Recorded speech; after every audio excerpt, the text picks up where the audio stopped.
Hello students, कैसे हो and how the जोश। तो आपका जोश अब तक कहाँ तक पहुंचा है? यानी कि जो हमारा सिलेबस है वो धीरे धीरे अपने टारगेट की तरफ मूव कर रहा है। ओके, तो पिछले लेक्चर में हमने क्या किया था कि SN2 पे बेस्ड प्रॉब्लम को सॉल्व किया था।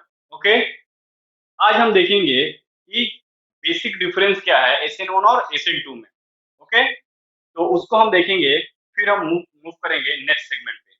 उससे पहले हम देखेंगे कि अगर SN2 रिएक्शन का समरी क्या होगा। मतलब कि हम वन टाइम माने OTP जो होता है, वन टाइम पासवर्ड, उसी तरह यहाँ पे भी है। एग्जाम में जा रहे हो, कुछ नहीं तैयार है, एक बार उस एक पैराग्राफ को देखे, क्लियर कट हुआ, चले गए एग्जाम में। उसको देखेंगे, यानी कि समरी ऑफ SN2 रिएक्शन। तो हम हेडिंग डालेंगे क्या कि समरी क्या क्या हो सकता है, यानी summary summary of summary of SN2 reaction. Okay, पिछले लेक्चर में हम लोगों ने बहुत सारे क्वेश्चन को सॉल्व किया था। उससे आपको ये बेनिफिट हुआ होगा कि कैसे आप आइडेंटिफाई कर सकते हो कि SN2 है कि नहीं। ठीक है, अब हम देखेंगे समरी। समरी जो होता है मोस्ट इंपॉर्टेंट होता है किसी भी सब्जेक्ट का। अगर आप किसी भी सब्जेक्ट पढ़ रहे हो, अगर वो ब्रॉड स्केल पे पढ़ रहे हो, तो उसका जो मेन मेन पॉइंट्स है वही होता है क्या, समरी, यानी एक्सट्रैक्ट। किसी अगर एक पैराग्राफ पढ़े, यानी एक पेज पढ़े, तो उसमें क्या क्या चीजें तुम्हारे लिए बेनिफिट है, वही उसका क्या हुआ, समरी है। तो अगर हम बात करें SN2 की, तो SN2 में हमने देखो यहाँ पे लिख दिया हमने SN2। ठीक, तो फर्स्ट जो होता है वो क्या होता है, रेट। रेट की अगर बात करोगे तो रेट जो होता है वो डायरेक्टली प्रोपोर्शनल होता है substrate concentration and nucleophile concentration. तो फर्स्ट क्या हुआ कि रेट जो है सबस्ट्रेट पे एंड न्यूक्लियोफाइल पे डिपेंड किया। सेकेंड जो पॉइंट्स होगा इसमें वो क्या होगा, it is a it is and one step reaction, और इसी को हम बोलते हैं क्या, that is concerted reaction. Concerted reaction. Okay, third point देखोगे तो ये देखोगे मॉलिक्यूलरिटी। ये जो होता है बाई मॉलिक्यूलर रिएक्शन होता है, बाई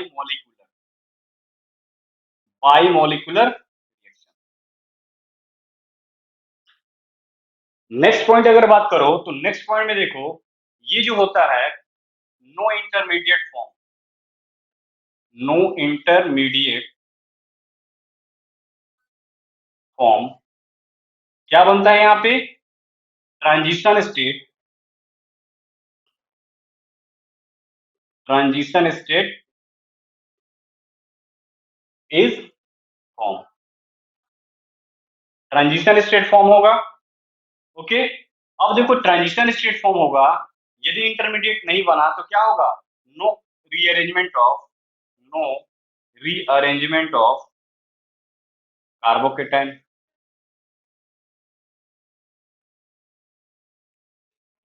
तो कार्बोकेटाइन का रीअरेंजमेंट नहीं होता है। अगर स्टीरियो केमिस्ट्री की बात करो तो क्या होगा, complete inversion of configuration. Complete inversion of configuration, यानी कि कंप्लीट इन्वर्जन ऑफ कॉन्फ़िगरेशन, यानी कि अगर हमारा सबस्ट्रेट आर फॉर्म में है तो एस में जाएगा, या डी फॉर्म में है तो एल फॉर्म में जाएगा, उसी को बोलते हैं complete inversion of configuration. Okay, अगर रिएक्टिविटी की बात करोगे तो रिएक्टिविटी का जो ऑर्डर होता है, सबसे ज्यादा रिएक्टिव मेथिल हैलाइड्स, फिर 1 डिग्री, फिर 2 डिग्री, देन 3 डिग्री रिएक्टिविटी का। नेक्स्ट पॉइंट अगर देखोगे तो polar polar aprotic solvent. Favour करता है क्या, SN2 को। तो देखो फर्स्ट रेट जो है वो डायरेक्टली सबस्ट्रेट और न्यूक्लियोफाइल पे, यानी कि क्या है, ये सेकेंड ऑर्डर काइनेटिक्स है, सेकेंड ऑर्डर काइनेटिक्स को फॉलो करता है। वन स्टेप रिएक्शंस होता है, यानी इसको कंसर्टेड रिएक्शन बोलते हैं। बाई मॉलिक्यूलर होता है, यानी कि दो मॉलिक्यूल पे, दोनों मॉलिक्यूल पे डिपेंड करता है, इसलिए बाई मॉलिक्यूलर होता है।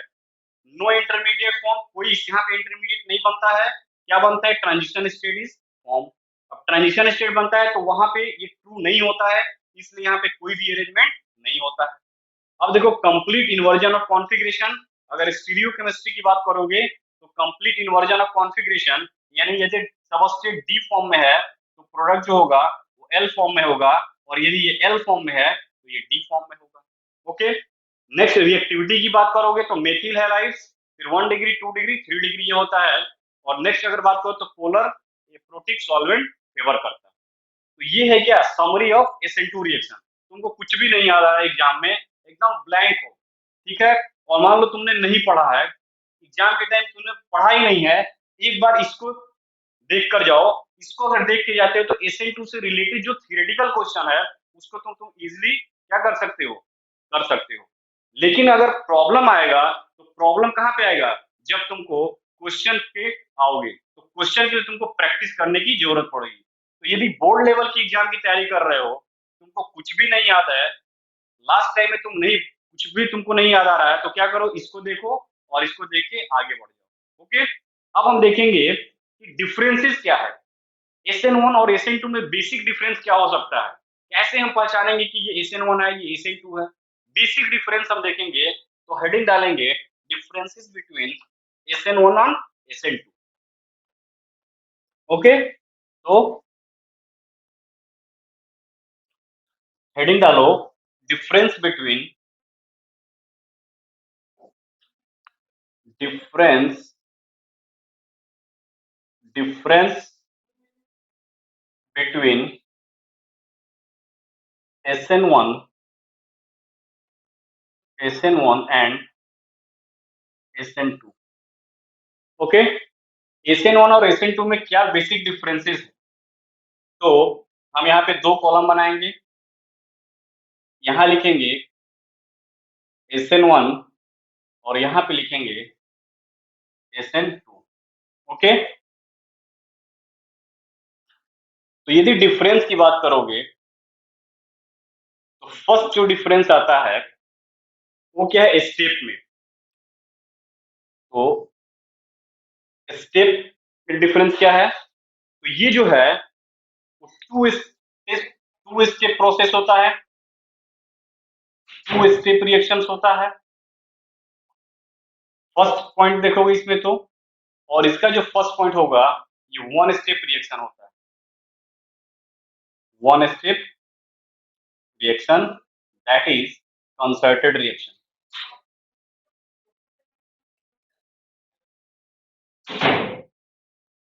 ठीक, सेकेंड पॉइंट की अगर बात करोगे, स्टेप हो गया। सेकेंड पॉइंट की बात करोगे तो रेट की अगर बात करो, रेट, तो रेट में अगर देखोगे तो ये जो सेकेंड अगर देखोगे तो रेट जो होता है ये सेकेंड ऑर्डर काइनेटिक्स को फॉलो करता है। सेकेंड ऑर्डर नहीं, first order kinetic, first order kinetics को फॉलो करेगा, यानी कि जो रेट होगा वो डायरेक्टली प्रोपोर्शनल होता है किसके,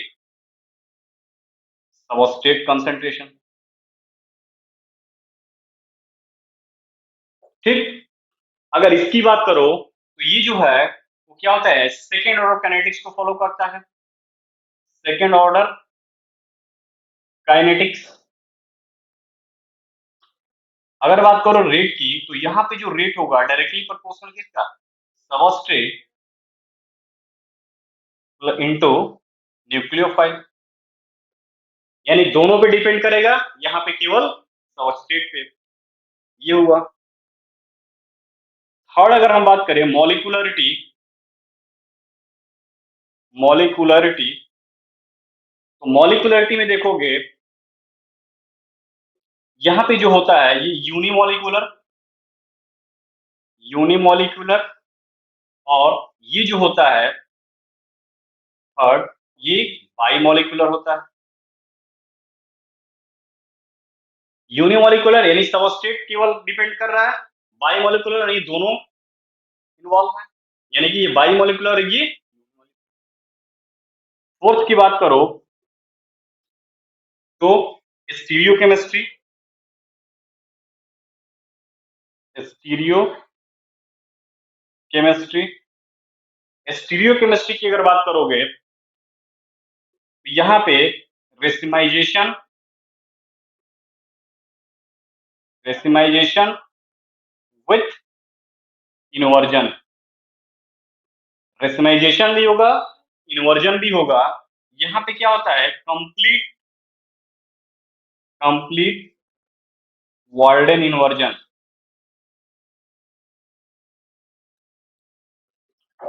तो यहाँ पे अगर देखो तो यहाँ रेसिमाइजेशन रेसमिक मिक्सचर ही बनता है, और इन्वर्जन भी होता है, यहाँ पे कंप्लीट वाल्डेन इन्वर्जन होता है, जो मैंने बताया क्या होता है वाल्डेन इन्वर्जन। अब अगर हम बात करें फिफ्थ पॉइंट की, तो रीअरेंजमेंट। फिफ्थ पॉइंट की अगर बात करें तो इंटरमीडिएट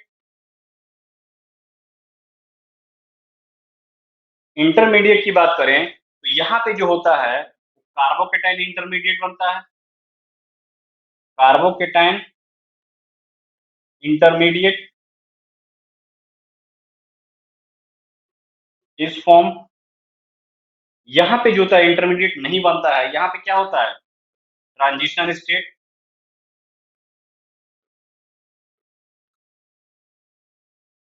ट्रांजिशन स्टेट और कार्बोकेटाइन में क्या डिफरेंसेस है, कार्बोकेटाइन जो होता है उसको हम एक्सट्रैक्ट कर सकते हैं, बट ट्रांजिशन स्टेट को एक्सट्रैक्ट नहीं कर सकते हैं, वो concerted one by simultaneous reaction होता है, हम उसको रिएक्शन मीडियम से एक्सट्रैक्ट नहीं कर सकते हैं, बट कार्बोकेटाइन को एक्सट्रैक्ट कर सकते हैं। इसलिए ये बेसिक डिफरेंस होता है किसमें, कार्बोकेटाइन और ट्रांजिशन स्टेट में। तो यहाँ पे कार्बोकेटाइन इंटरमीडिएट बनता है और यहाँ पे ट्रांजिशन स्टेट बनता है। नेक्स्ट पॉइंट अगर हम बात करें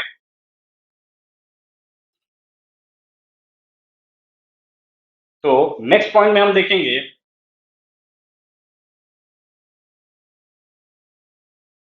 solvent. Next point,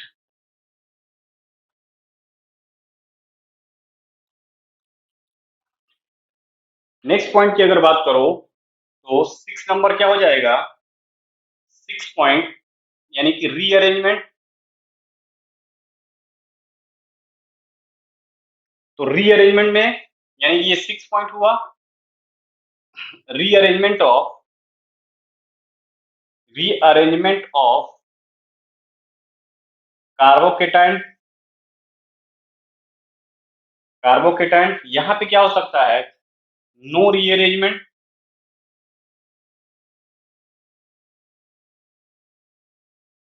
only rearrangement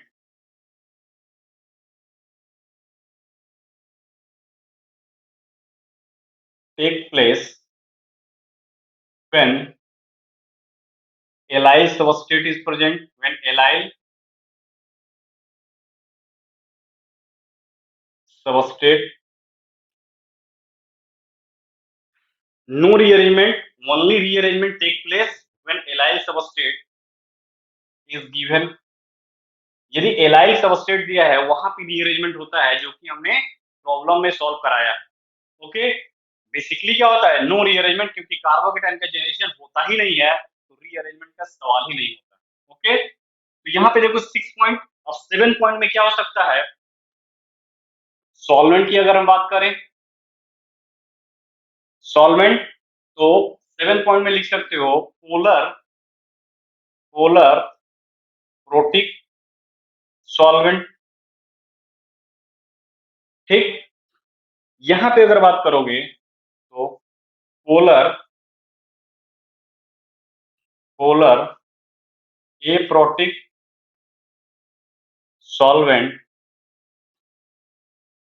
and reaction depend upon depend upon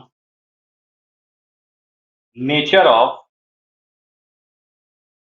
of substrate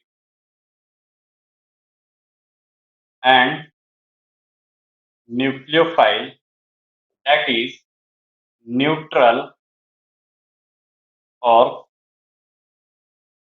charge species. जो हमने पिछले लेक्चर में बताया कि पोलर एप्रोडिक सॉल्वेंट तो फेवर करेगा और डिपेंड किस पर करेगा, nature of substrate and nucleophile, यानी कि nature of substrate that is neutral और चार्ज स्पीसीज। जो हमारा सबस्ट्रेट है वो न्यूट्रल है कि चार्ज है, उसके रिस्पेक्ट में सॉल्वेंट उसके रेट को बढ़ाएगा और घटाएगा। ओके, अगर हम बात करें रिएक्टिविटी का, इट्स नंबर रिएक्टिविटी, तो रिएक्टिविटी की अगर हम बात करोगे यहाँ पे, तो यहाँ पे क्या होता है, 3 degree, 2 degree, 1 degree, then methyl halide. ठीक है, यहाँ पे जो एफ नंबर होगा वो क्या हो जाएगा, मेथिल हैलाइड्स,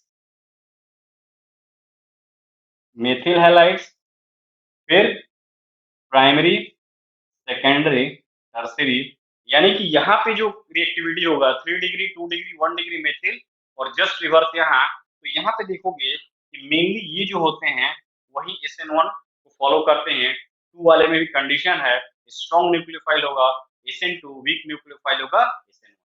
तो ये था बेसिक डिफरेंस बिटवीन SN1 और SN2 के बारे में। मुझे पूर्ण विश्वास है कि अगर आप इस लेक्चर को अटेंड करते हो, पूरे लेक्चर सीरीज को अटेंड करते हो, तो कहीं भी आपको डाउट नहीं होना चाहिए। ठीक है, डाउट जो होगा जब तक क्लियर नहीं होता है आप आगे नहीं बढ़ना चाहिए। किसी भी कोई भी चीज की तैयारी कर रहे हो तो डाउट को क्लियर करना जरूरी है। तो डाउट को क्लियर करने के लिए स्मार्ट स्टडी होना चाहिए। ठीक है, स्मार्ट इन द सेंस कि कंपैरेटिव स्टडी, जब दो चीजों को कंपेयर करोगे ना तो एक टाइम में दो निशाने पर लगेगी। यदि SN1 और SN2 को एक बार पढ़े इंडिविजुअल, फिर उसको कंपेयर कर दोगे तो क्लियर कट फंडामेंटल जो होगा वो तुम्हारा कंसेप्ट बन जाएगा। ओके, तो यहाँ से हमने बताया कि कैसे एक दूसरे से डिफरेंस रखते हैं। इस डिफरेंस के बेसिस पे तुम इसको कैटेगराइज कर सकते हो कि दिस इज SN1 और दिस इज SN2। ओके, ये तो था SN1 और SN2 का डिटेल कॉन्सेप्ट। अगर हम बात करें कि हमने, तुमको पता होना चाहिए कि जब कुछ भी नहीं काम करता है तो क्या करते हैं, हम लास्ट तीर चलाते हैं। ठीक है, SN1 का हमने लास्ट तीर चलाने का एक्सपीरियंस दिया था तुमको, यानी कि उसमें बताया था तुमको कुछ भी नहीं आ रहा है SN2 में, तो जो लास्ट जो हमारा ब्रह्मास्त्र का जो तीर होता है ना लास्ट, उसको क्या करो, उसको छोड़ दो। उसको छोड़ोगे तो साला वो टारगेट पे जाएगा नहीं। ठीक है, क्योंकि वो मिस नहीं करता है, क्योंकि वो जो होता है ना दिल से निकलता है। जो चीजें दिल से निकालोगे ना तो कहीं ना कहीं तो जाके लगेगा। अब पता नहीं तुम्हारा दिल वाला निशाना किस पे जा रहा है, बट निशाना अभी यहाँ पे देखो कैसे लगे होगा। ये हो गया, ये SN, तो यहाँ लिख दो SN सब्स्टिट्यूशन न्यूक्लियोफिलिक 3, 2, 1। और SN1 और SN2 की बात करें तो दोनों को एक साथ देख लेते हैं। ठीक, ये SN लिखो 1, 2, 3, और यहाँ पे लिख दो SN 3, 2, 1। दोनों को कंपेयर कर देते हैं। अब सब्स्टिट्यूशन न्यूक्लियोफिली, ये 1 से क्या हो गया, यूनिमॉलिक्यूलर, यूनिमॉलिक्यूलर। 2 से क्या हो गया, 2 स्टेप।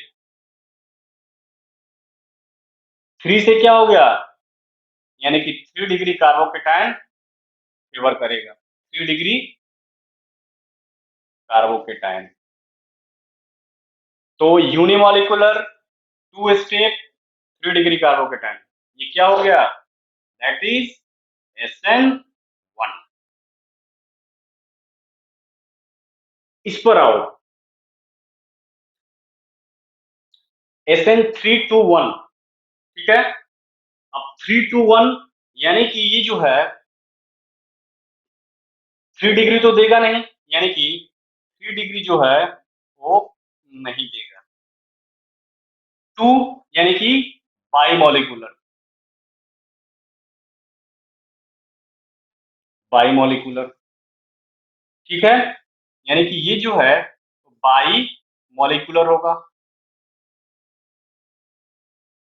वन क्या हो गया, वन यानी कि 1 डिग्री कार्बोकेटाइन, और इसी में क्या हो जाएगा 1 degree carbocation plus 1 step reaction. ये किसका कैरेक्टरिस्टिक है, SN, that is SN2 reaction. तो क्या दिक्कत है इसमें, SN1 2 3 unimolecular, 2 step, 3 degree carbocation more reactive, 3 degree carbocation more reactive. SN3 2 1 3 degree carbocation नहीं होगा, नो रिएक्शन, यहां लिख दो नो रिएक्शन।